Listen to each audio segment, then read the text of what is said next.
Sekarang kita masuk ke bagian kedua, yaitu seleksi nasional berdasarkan tes. Berikut. Saat ini, SBMPTN itu mengujikan banyak materi. Banyak sekali mata pelajaran. Pasti teman-teman kita yang sudah mengikuti jalur SBMPTN sudah sangat mengenal bahwa sebenarnya jumlah informasi yang harus dihafal untuk menguasai tes-tes mata pelajaran itu begitu besar. Kita melihat juga pola-pola di sekolah-sekolah kita, di sekolah-sekolah menengah kita, bahwa banyak sekali guru terpaksa atau terdorong, tertekan untuk mengejar penuntasan materi. Dan dengan tekanan itu kurang menekankan pemahaman.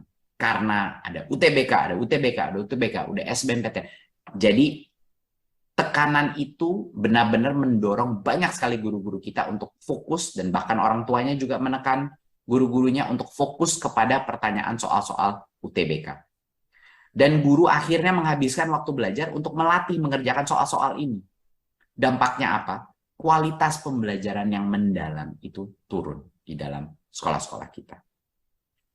Dan salah satu dampak terbesar juga, dan saya sudah berbicara dengan berbagai macam mahasiswa mengenai masalah ini, adalah banyaknya peserta didik yang tertekan, ya, orang tua yang tertekan untuk harus mengikuti berbagai macam bimbingan belajar per mata pelajaran yang harus diambil di tes SBMPTN. Ya, tekanan ini menjadi beban finansial, beban mental bagi murid, dan ini adalah sangat sulit dan sangat diskriminatif terhadap peserta didik dari keluarga yang kurang mampu, yang tidak mampu untuk mengikuti berbagai macam bimbingan belajar yang mahal. Gitu. Nah, seleksi masuk PTN ini harusnya tidak menurunkan kualitas pembelajaran pendidikan menengah, dan harus lebih inklusif dan adil, tidak diskriminatif pada peserta didik dari keluarga yang kurang mampu dan tidak mampu untuk membimbelkan anaknya. Ya. Jadi apa perubahan besar yang akan kita lakukan di SBMPTN? Berikut. Karena itu, seleksi nasional berdasarkan tes, sekarang tidak ada lagi tes mata pelajaran. Saya ulang sekali lagi. Tidak ada lagi tes yang spesifik ke setiap mata pelajaran. Ini akan diganti dan disederhanakan. Hanya ada satu tes skolastik yang mengukur kemampuan bernalar siswa. Kemampuan potensi kognitif, logika, penalaran matematika, ya, literasi dalam bahasa Indonesia, dan literasi dalam bahasa Inggris. Jadi kami harap ini akan menjadi kabar yang sangat gembira bagi para calon-calon pengambil seleksi nasional berdasarkan tes, di mana tidak ada lagi tes mata pelajaran dan hanya ada satu tes yang tidak berhubungan dengan penghafalan materi, hanya berhubungan dengan kemampuan bernalar, ya, problem solving, potensi kognitif melalui tes skolastik ini.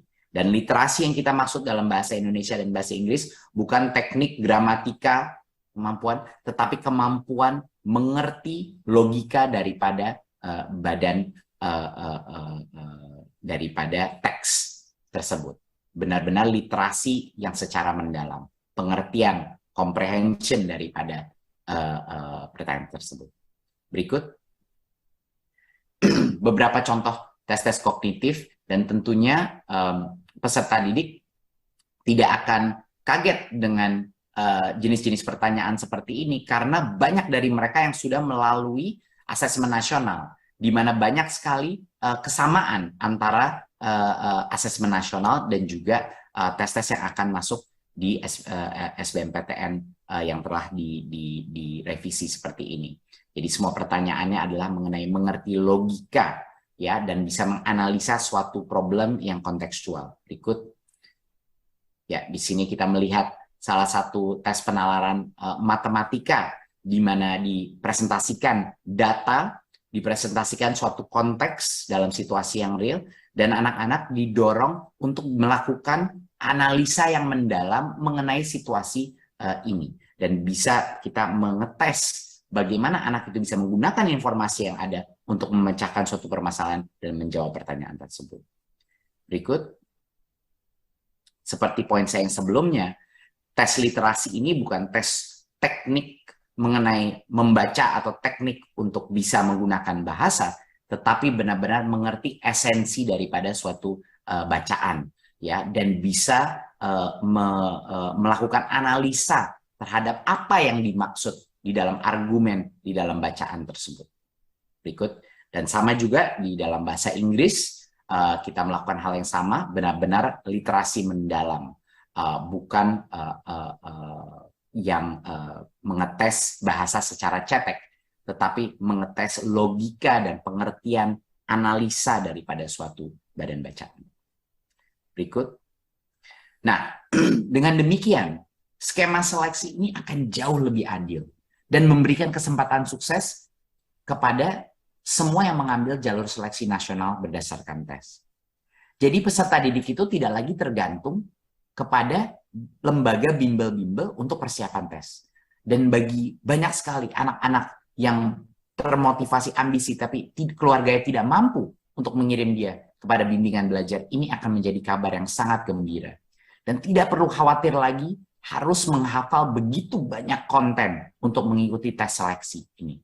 Orang tua pun tidak terbebani dengan tanggungan finansial tambahan untuk bimbingan belajar, dan bagi guru bisa lebih fokus kepada pembelajaran yang bermakna, yang berorientasi kepada penalaran yang mendalam, bukan hafalan, dan tidak harus kejar tayang hafalan materi. Dan mereka bisa percaya diri lagi bahwa pembelajaran sesuai kurikulum itu sudah cukup untuk bisa menyiapkan peserta menghadapi seleksi, tetapi harus mendalam, fokus kepada penalaran. Nah, kerjasama antara peserta didik dan guru melalui pengasahan logika dan daya nalar murid, ini yang akan meningkatkan kesuksesan peserta didik. Bukan drilling menghafalkan soal-soal tes.